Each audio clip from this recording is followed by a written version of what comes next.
പരിശുദ്ധ പരമാദിവ്യകാരുണ്യത്തിന് എന്നേരവും ആരാധനയും സ്തുതിയും പുകഴ്ചയും ഉണ്ടായിരിക്കട്ടെ. ഇന്ന് നമ്മൾ പ്രത്യേകമായിട്ട് പ്രാർത്ഥിക്കണം. ഈശോയെ, ഞാൻ ഈ ലോകത്തിൽ ജീവിക്കുന്ന ഒരാളാണെങ്കിലും ലോകത്തിന് വേണ്ടിയല്ല, സ്വർഗത്തിന് വേണ്ടി വിളിക്കപ്പെട്ട തിരഞ്ഞെടുക്കപ്പെട്ട ഒരാത്മാവാണെന്നുള്ളൊരു ബോധ്യത്തിൽ വളരാനുള്ള കൃപയ്ക്ക് വേണ്ടിയിട്ട് പ്രാർത്ഥിക്കാം, യാചിക്കാം. ഈശോയുടെ മുന്നിലായിരിക്കും. നമ്മൾ ആരും ഈ ലോകത്തിന് വേണ്ടിയിട്ടുള്ളതല്ല. അല്ല അല്ല അല്ല നമ്മൾ സ്വർഗത്തിന് വേണ്ടി സൃഷ്ടിക്കപ്പെട്ടവരാ.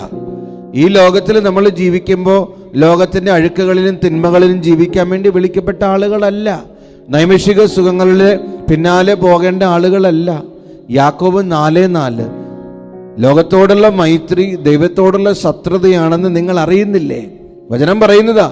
ലൗകികമായ കാര്യങ്ങളോട്, മദ്യപാനം, പുകവലി, വ്യഭിചാരം, ജഡികാസക്തികൾ, അബോർഷൻ, ലഹരി പദാർത്ഥങ്ങളുടെ ഉപയോഗം, കഞ്ചാവ്, അങ്ങനെ തുടങ്ങി എല്ലാ അശുദ്ധികളും, സ്വയംഭോഗം, സവർഗഭോഗം, ബ്ലൂ ഫിലിംസിന്റെ അഡിക്ഷൻ, ഇതെല്ലാം നമ്മൾ ലോകത്തോട് അടുപ്പിക്കുന്ന ഒരു കാര്യമാണ്. തെറ്റായ പ്രണയബന്ധങ്ങൾ, ഇതെല്ലാം ലോകത്തോട് അടുപ്പിക്കുന്ന കാര്യങ്ങളാണ്. ദൈവാത്മാവിനെ നമ്മളിൽ കെടുത്തിക്കളയുന്ന കാര്യങ്ങളാണ്.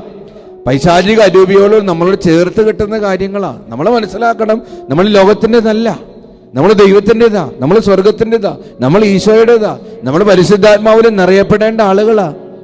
വചനം പറയുമല്ലോ, യോഹന്നാൻ 17:16 ഞാൻ ലോകത്തിൻ്റെതല്ലാത്തതുപോലെ അവരും ലോകത്തിൻ്റെതല്ല. ഈശോ ലോകത്തിൻ്റെതല്ലായിരുന്നു.